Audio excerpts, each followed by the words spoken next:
Ассалаумағалейкум, ардақты ағайын.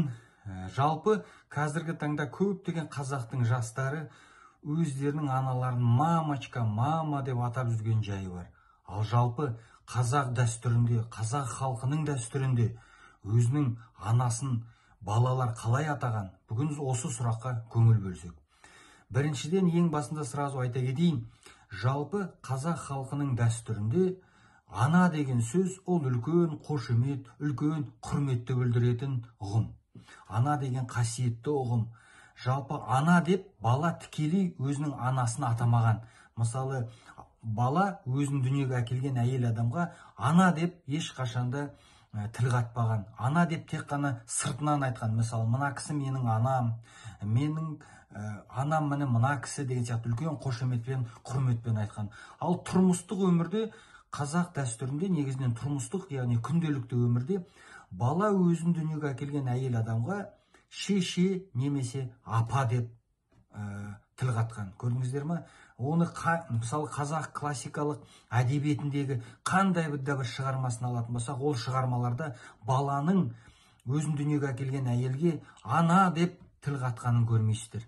Әр қандай да бір классикалық шығарма, тарихи шығарманы алатын болсақ, қазақ халқының тұрмыстық өмірінде бала өзін дүниеге әкелген анасына апа деп тіл қатады, немесе шеше деп айтады.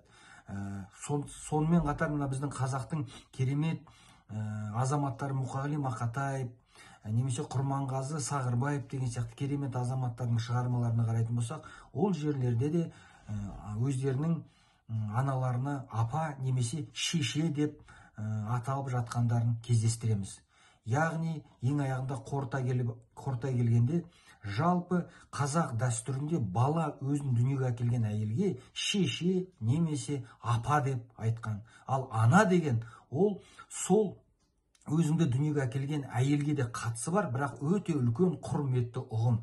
Яғни тұрмыстық өмірде өзіңнің жаңағы анаңа шеше, жүр тамақ ішеміз, немесе апа, келіңіз, демалыңыз деген сияқты атаулар болған.